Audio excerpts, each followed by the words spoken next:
Hey everybody, Half-pint here. So today we're going to be talking about winter backpacking. I'd like us to think about how important it is to stay active during that fourth season. Getting out in the fourth season, especially in the backcountry, and doing things that you think were impossible has a really positive impact on our mental and our physical well-being. So let's take a look at some simple, relatively inexpensive items that you can add to your summer kit that will help you expand at least into the third, maybe fourth season. The weather is going to be your biggest variable. So one of the tools that's going to help you gain some knowledge and power in those situations is going to be an outdoor thermometer. Now this particular thermometer is made by a company called Inkbird. They have a ton of different products that's available on Amazon.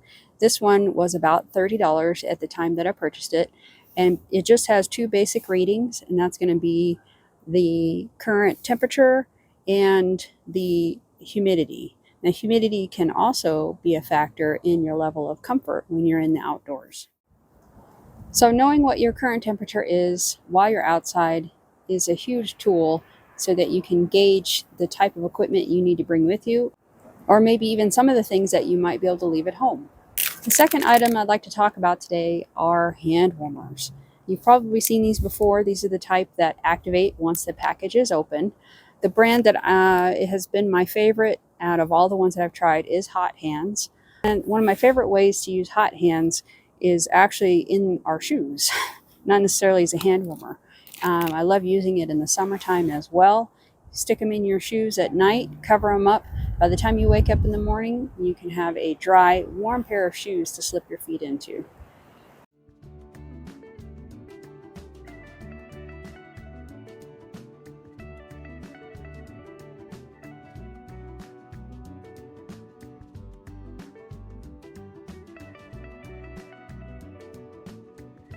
What are some of the things you've added to your setup for this time of year versus summer?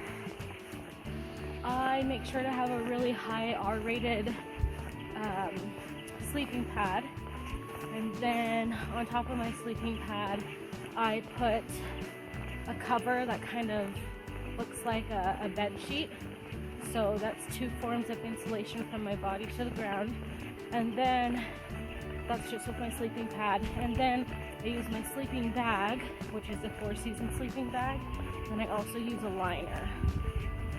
So that's what my sleeping system looks like. So that's 4 layers of insulation from me to the ground. So the third item that I'd like to show you today is a sleeping bag liner. You can take your summer sleeping bag, which is what I did, take a look at your temperature rating. Most of the time your summer bags are going to have a rating between 15 and 30 degrees, and extend the temperature rating of that sleeping bag with a liner.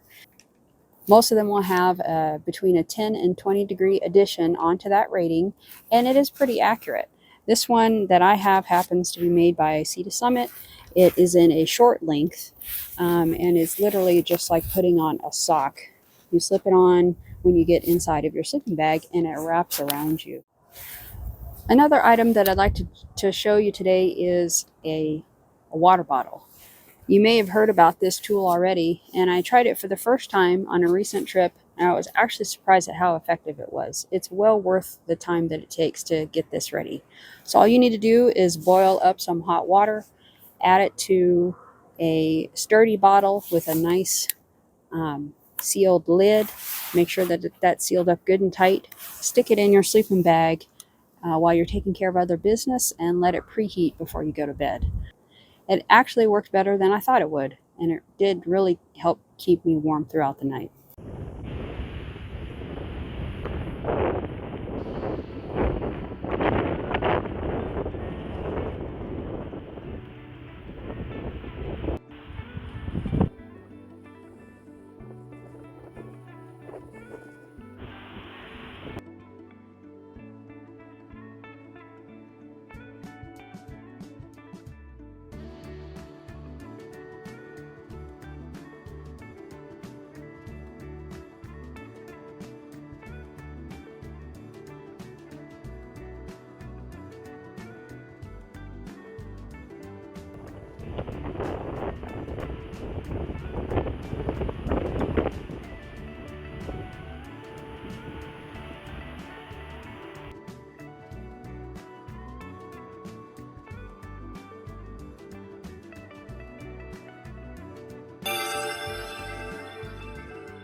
So the last item we're going to look at is this roll of reflective insulation.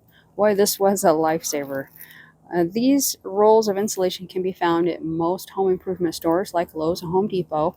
This one that I have here costs $20, so fairly inexpensive. Very lightweight as well. This is about 6 ounces. So why not give it a shot and throw it in your pack? You never know what could happen.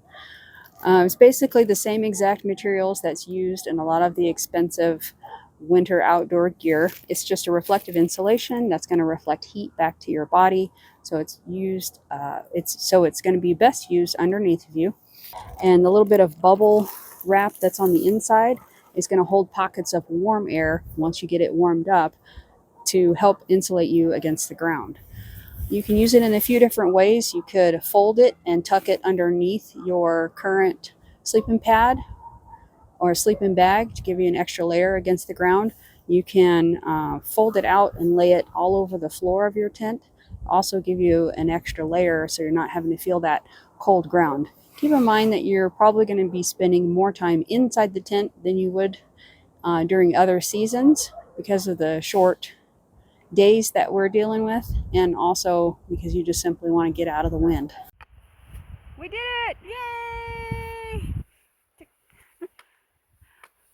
Well, we just packed up and we're headed back to the car. The winds have been quite interesting this trip, haven't they? Yes. Would you say that that was the worst winds that you've ever camped in, or? Yeah, I would say. I think so too. I would categorize it as a Category 5 hurricane. Absolutely. I think we woke up in the middle of the night a few times wondering if we were going to be blown away.